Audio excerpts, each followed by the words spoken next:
Hi everybody, welcome to today's Sunday School. Hope you've all had a good week and thank you for tuning into the lesson today. I'm really getting excited for Christmas. I'm sure some of you have started getting ready at school, maybe doing some Christmas songs or decorating your classroom, and maybe some of you have had your advent calendars the past few days. It's so exciting. So keep tuning in over the next few weeks. We're not quite at Christmas yet though. So today's lesson is actually about choices. Now I'm going to give you some choices now. Maybe you could, whoever you're sat with, do you make the same choice? Do you agree with each other? The first choice is, would you rather have chocolate or sweets? I know I would rather have chocolate any day of the week. Next choice, ready salted crisps or salt and vinegar crisps? Difficult. I definitely would pick salt and vinegar crisps any day though. Now, we make choices all the time. They weren't really very important choices, but we do have to make important choices every single day. We have to choose to listen to our parents, or do we listen to our teachers, or do we do what we want to do? We have to make those choices, and it's not just children. Adults have to make choices all the time. Now, today's lesson in the Bible is about choices, and it's a parable.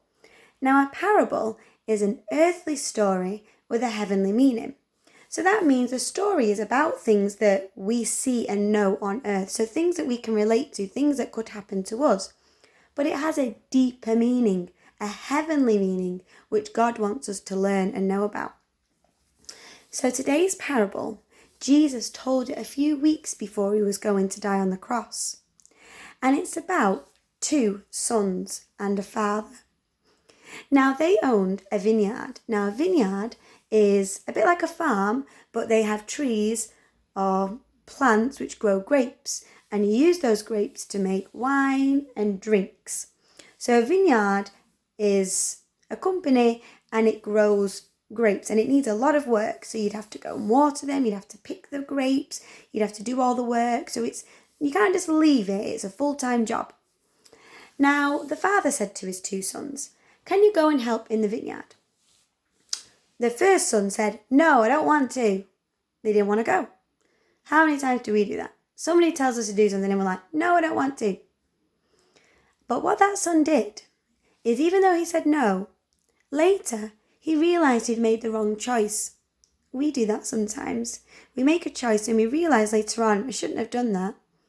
But what he did was he started to make the right choice. He repented. He said sorry to God, and he went to the vineyard and did what his father had asked him to. We've got a little picture here. So we've got, can I grab it? We've got the first son here. Oh, that's not very good. And he said, "I will not go." And did he go in the end? Yes, he did. He went in the end and he made the right choice. So that's a good thing. We don't always get it right the first time, and that son didn't, but then he made it right. What do you think happened with the second son? Well, the second son, when his father asked him to go and help in the vineyard, first of all, he said, "I will go, sir." He was very polite. He had really good manners. Please and thank you. He did it with a smile.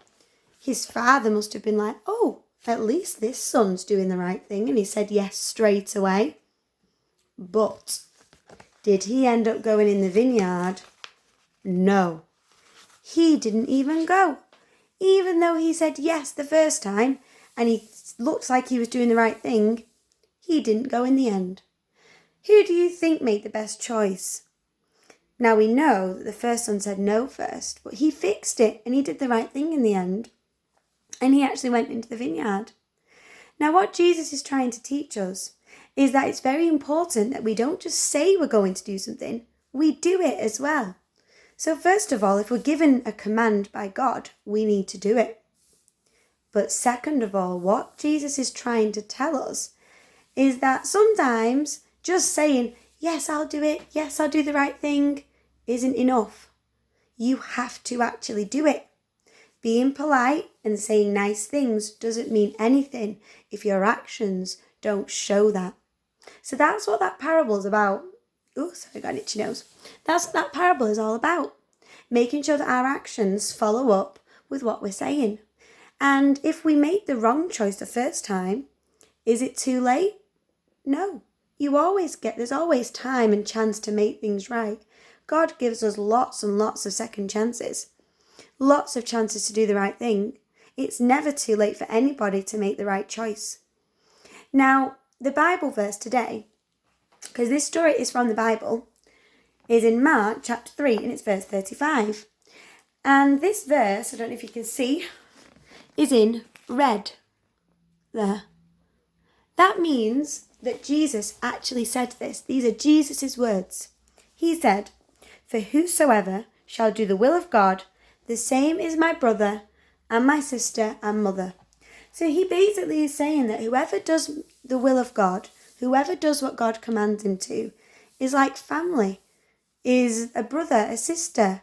They are loved. That's the right thing to do. So it's all about doing the will of God. Now, I thought because it's Christmas, I'll add a little bit of a Christmas slant onto the message today. I know it's only the beginning of December, but I just can't resist. I'm feeling too Christmassy. You might be thinking, what is the will of God? Well, the first thing that you need to do, you need to make the choice to accept Jesus in your life. Now, here's my little Christmas prop. I have a little present here, which actually Mrs. Watts gave me this present a few weeks ago. Well, a few years ago, actually, not a few weeks ago. And it flashes up lots of colours. And this is showing a gift.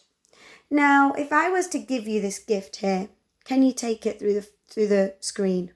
You can't, can you? So can you ever own and have this flashing present? You can't. You can believe it's there, and it is there, because you can see it on the camera. But you can't have this unless you actually take it. Now, this is a little bit like, well, it's exactly really like the gift that God gives us. God's gift is Jesus, his own son, who died on the cross for us, who paid the price for all the sins that we do. Now, you believe that, and it's true. But what God commands us to do is to accept it. You can't have it unless you accept the gift. So, if you're wondering what is the will of God, how can I obey God's command? The first thing you really need to do is accept Jesus. Accept this gift, okay? Now, like I said, you can see this now and you can believe it exists. You can't own it and you don't have it unless you actually have it in your hands and take it. And that is exactly like Jesus. So, that is my little Christmas twist on the lesson today. It's not just a Christmas story though. This gift of Jesus is an all year round gift, and it never goes out of date and it never grows old. It's not just a Christmas thing, but at Christmas it's very good to remember the gifts which Jesus gave us. So, to summarise, we learnt about a parable today. 2 sons. They both made a choice. One of them made the wrong choice, then made the right choice.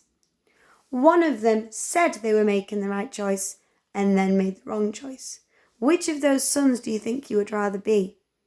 And then we spoke about the most important choice that you can make, which is accepting the gift of Jesus and believing in him.